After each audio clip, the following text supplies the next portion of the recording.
नमस्कार, घटना चक्र बुक वीडियो के इस शैक्षणिक मंच पर आपका स्वागत है।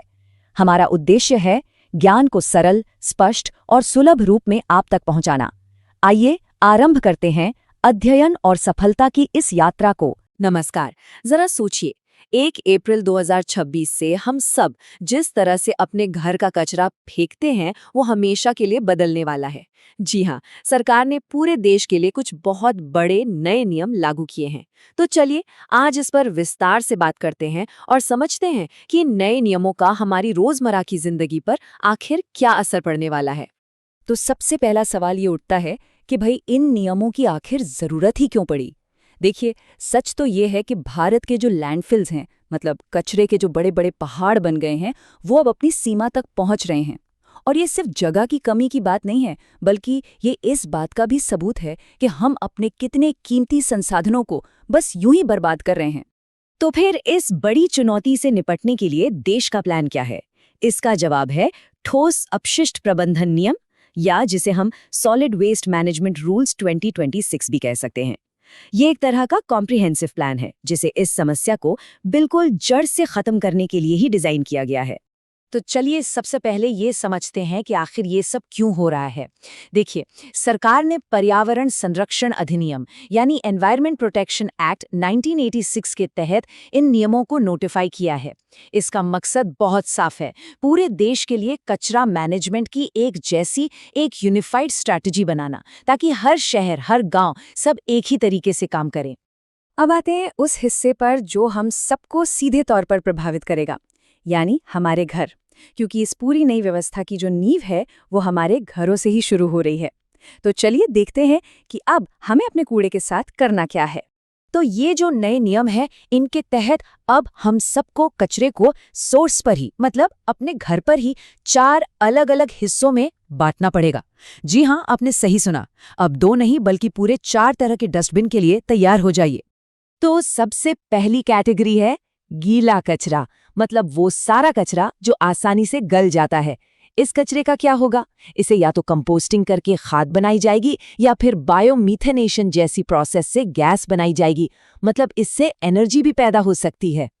अच्छा, तो गीले कचरे में आखिर आएगा क्या-क्या?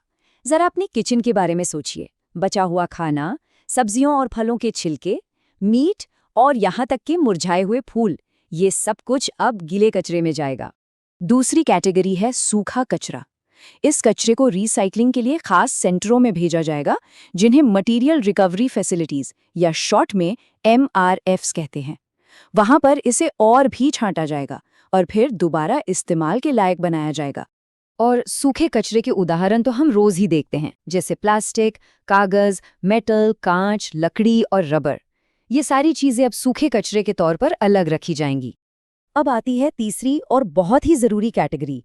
ये है सैनिटरी वेस्ट, यानी स्वास्थ्यकर कचरा। इसे अलग से और बहुत ही सावधानी से हैंडल करना जरूरी है, ताकि इससे किसी भी तरह का इन्फेक्शन या कोई हेल्थ रिस्क ना हो।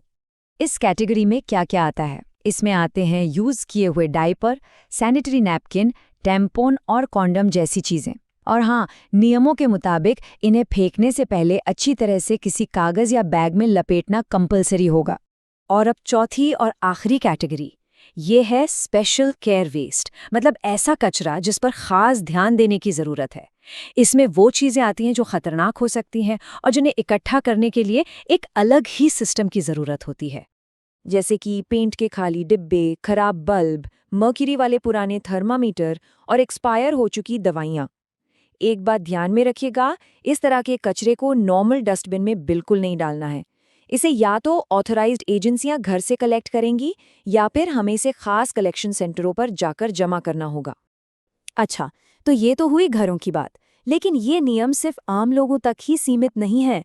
जो बड़ी संस्थाएं हैं जो बहुत ज्यादा कचरा पैदा करती हैं, जैसे फैक्ट्रीज, बड़े बड़े ऑफिसेज या हॉस्पिटल्स, उनके लिए तो और भी सख्त जिम्मेदारियां तय की गई हैं। तो ये बल्क वेस्ट जनरेटर आखिर हैं कौन?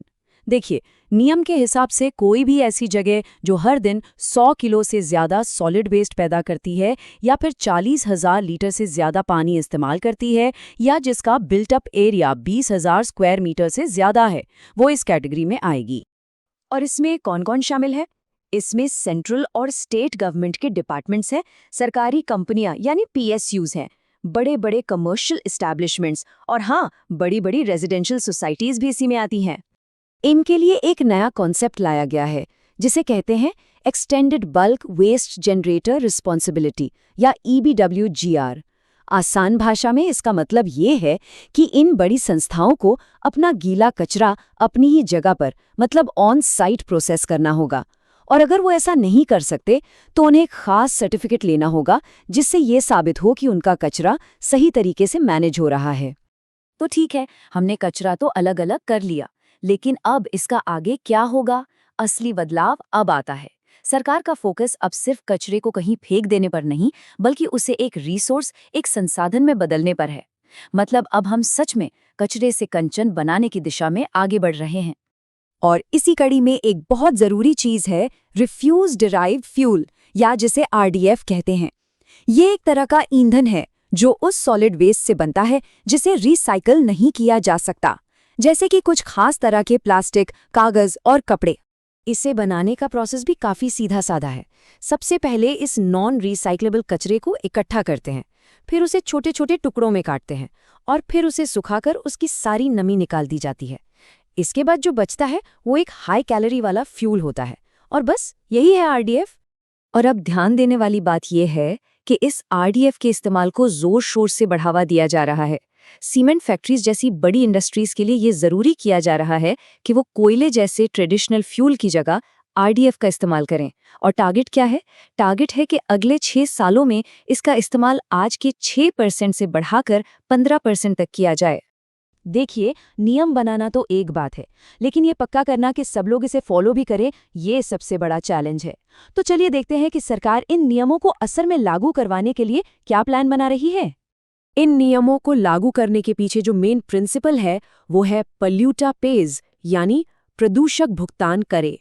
इसका मतलब बहुत सीधा है, जो भी इन नियमों को तोड़ेगा उसे पर्यावरण को हुए नुकसान की भरपाई करनी होगी, मतलब जुर्माना देना होगा।